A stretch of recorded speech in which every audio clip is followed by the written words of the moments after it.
Okay, our TV show is called Oscar, and it's a children's TV show, and it's like about an alien who ends up on Earth because he didn't listen to his parents who said not to use a spaceship. So he's on Earth and he doesn't know anyone, and he doesn't know how to get back. So he gets adopted by people, and then he discovers a secret. We've decided that the show would air on Nickelodeon because that's the sort of channel which attracts young audiences, and on top of that, it also has a wide variety of shows, so viewers would want to have something new. As you can see, the age is aimed at 7 to 11-year-olds, and obviously because it's a kid show, the purpose is to entertain. Also, because we were choosing 7 to 11-year-old boys especially, when we was researching the shows on Nickelodeon, Cartoon Network, Disney XD, all of them involve shows that with men that have superpowers like Batman or Fred or Johnny Test himself, and we saw that there was a link, so we could see that children like those kind of shows that's got a lot of powers, not those lovey-dovey romance. And we checked the different programs, so we have Nickelodeon, Cartoon Network, and Disney XD. So the different shows, iCarly, SpongeBob, Ben 10 Ultimate Alien, Iron Stone, and different demographics. So 7 to 16 for Nickelodeon, 7 to 15 Cartoon Network, and Disney XD 6 to 15. And they had different type of genres that we could work with as well, so we could decide with. And at first, the ideal show to go, network to go with was Disney XD, but then watching it personally myself, I could see that it was mostly reruns of shows that's already aired as well. So we chose to go with Nickelodeon because even though Nickelodeon's been going on for so many years now, and people still watch it, still got a range of viewers. Okay, one of our competitors are My Parents Are Aliens, because our show is about aliens too and has aspects of comedy. My Parents Are Aliens have aspects of comedy in there as well, so we thought this would be one of our competitors.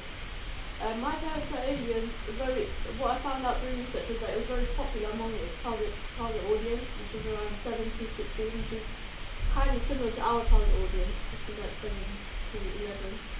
And it had a rating of 7.2 out of 10 from its viewers, which shows that it's quite popular. Also, it had 9 seasons, which means that it would have been very popular, because otherwise they wouldn't make that many episodes. So this tells us that our show has a chance of being popular because a similar show like that was a big hit with target audience. Another thing that I realised is that the locations were very interesting, and we see a lot of this in reviews, that people really like the locations. So because this is about space and aliens, this is what the target audience will be expecting to see in the show. A lot of in our show we're going to have loads of computer graphics and locations to do with space.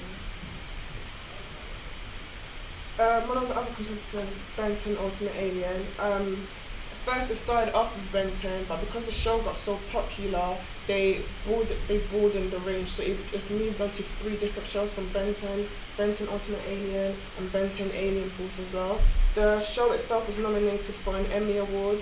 Each show has had 3 to 4 seasons, and one of the things that we thought that we could add to our own shows, because you can see Ben 10 growing up, and the viewers really liked that. They didn't really want him just to stay 10 years old as well. So what we could add as well was not just his journey as being a child that's 10 years old, but growing up to being 16 as well. And to promote the shows, what they did was they hosted conventions, Ben 10 conventions, and also they did build your own character.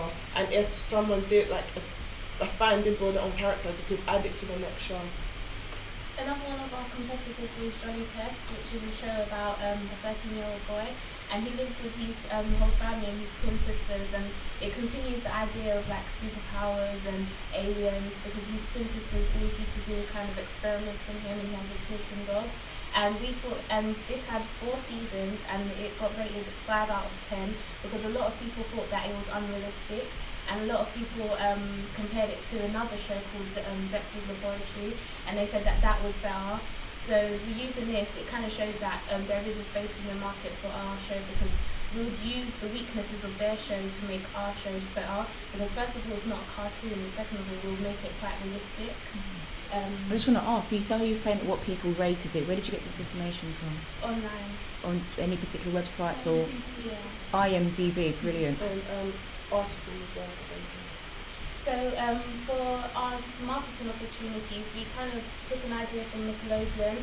For one of their cartoons to launch it, they did an idea where people would come in and kind of stand on the map, and when they look at the screen, they're with the cartoon.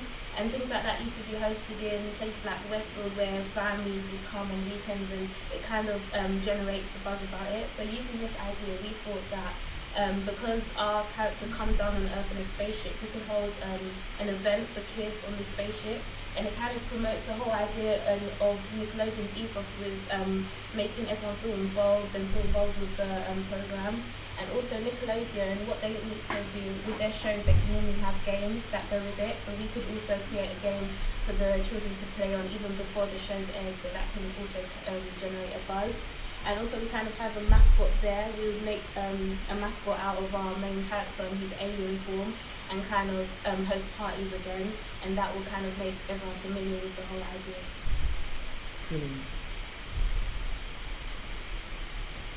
Thank you.